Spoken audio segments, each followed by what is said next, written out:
اعوذ باللہ من الشیطان الرجیم بسم اللہ الرحمن الرحیم۔ تو 42 آیت تک ہم نے ذکر کیا۔ اس کے آگے اللہ تبارک و تعالی ارشاد فرماتا ہے، یہ پہلا عذاب تھا۔ ابھی دوسرا، وَظِلٍّ مِّن یحموم، اور شدید سیاہ کالے، سیاہ مطلب کالے، شدید سیاہ دھوئیں کے سائے میں ہوں گے۔ ہر طرف ایک کالا دھواں ہوگا ان کے۔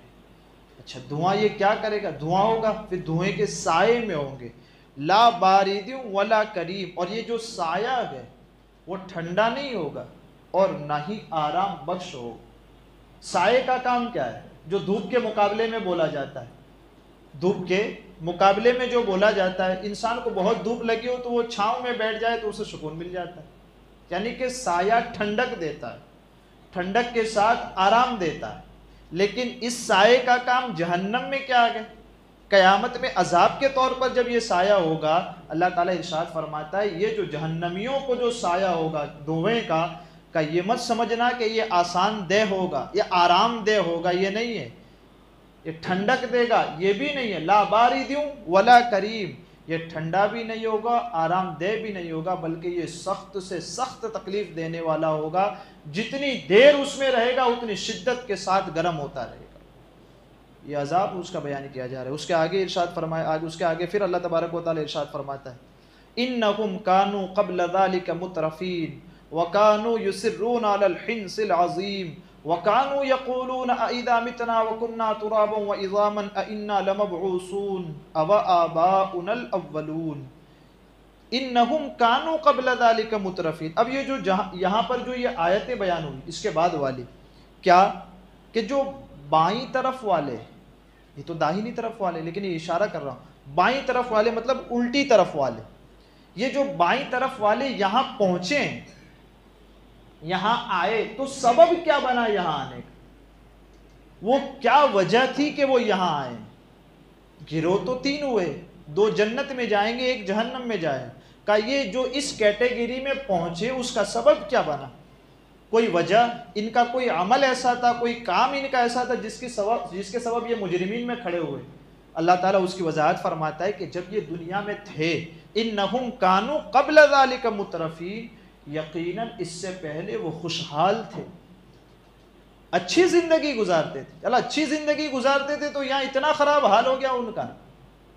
اس کو سمجھیے گا، تھوڑا سا توجہ بھی دیجیے گا، اور ہمارے آج کے حالات کو بھی دیکھیے گا تھوڑا، اس وقت کے 1443 انہم کانوا قبل ذلک مترفین، کیا اس سے پہلے وہ بڑی خوشحال زندگی گزارتے تھے؟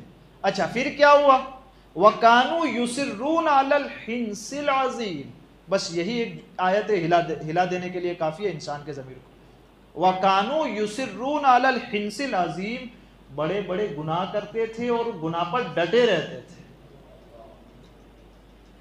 تھے۔ بس ایک ہی آیت انسان کے لیے کافی ہلا دینے کے لیے کہ ان کو جو پہنچایا گیا ہے مجرمین میں، سب سے پہلی وجہ یہ ہے کہ وہ بڑے بڑے گناہ کر کے ڈٹے رہتے تھے، اس کے اوپر اڑے رہتے تھے، اس کے اوپر نہیں ہم تو کریں گے،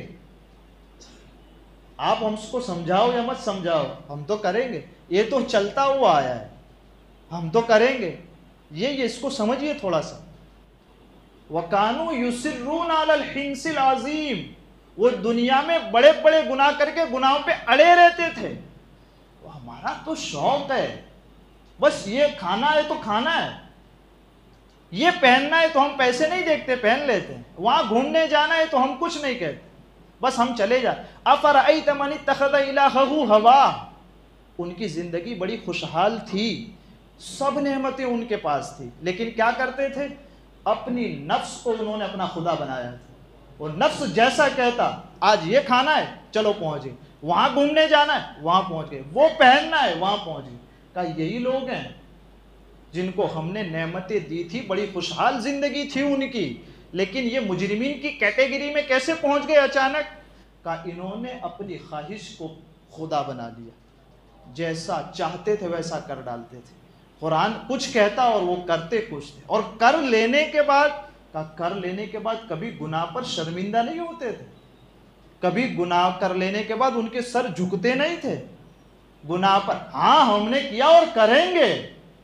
یہ دیکھیں اس کو, قرآن کا یہ میرا اپنا انداز نہیں, ہم نے کیا اور کریں گے. یہ جو لفظ آتا ہے نا انسان کا یہ تکبر کی نشانی. حضور صلی اللہ تعالیٰ علیہ وسلم کی حدیث پاک ابھی میں پڑھتا ہوں آپ کے سامنے. کیا؟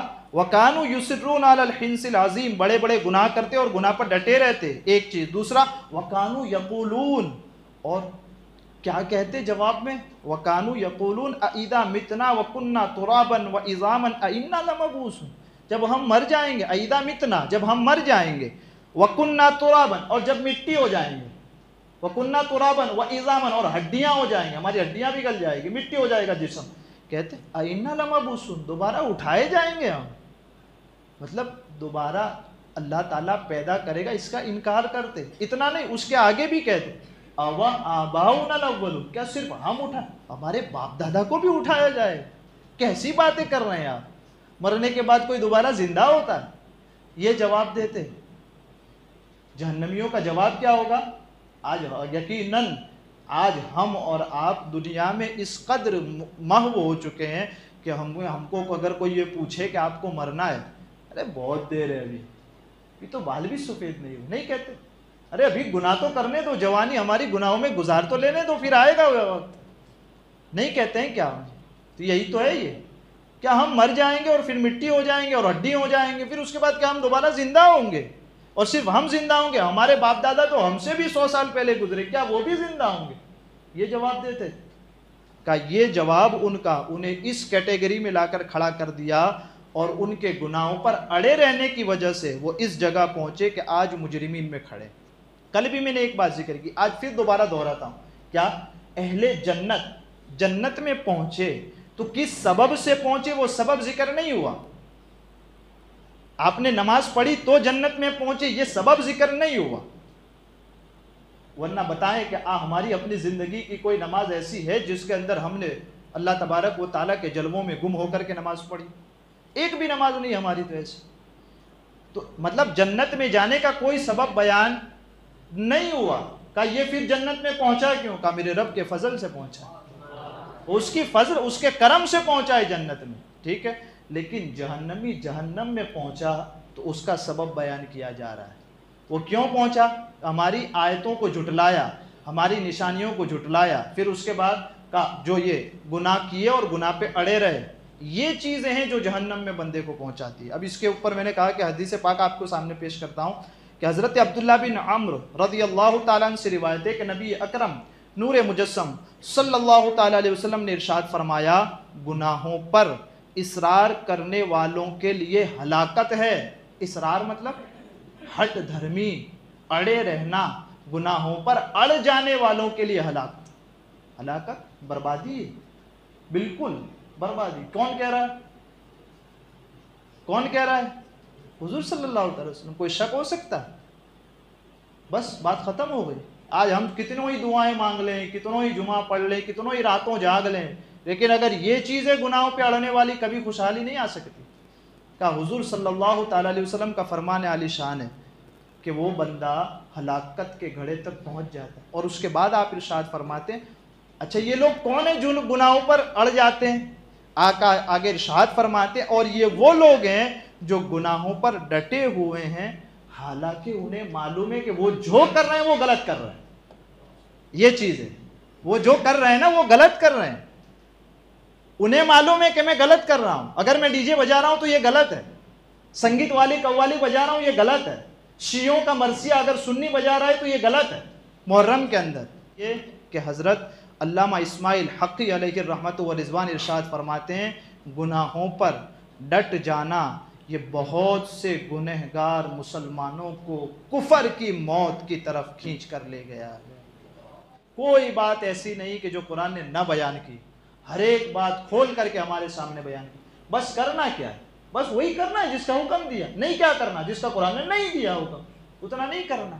بس ایک ہی چیز, اللہ مجھے آپ کو کہنے سننے سے زیادہ علم اور عمل کی توفیق عطا فرمائے. میرے کہنے میں, آپ کے سننے میں عمدن سہون کوئی خطا ہوئی, اللہ عز و جل اپنے حبیب کے صدقے اسے معاف فرمائے. استغفر اللہ ربی من کل ذنب و اتوب الیہ.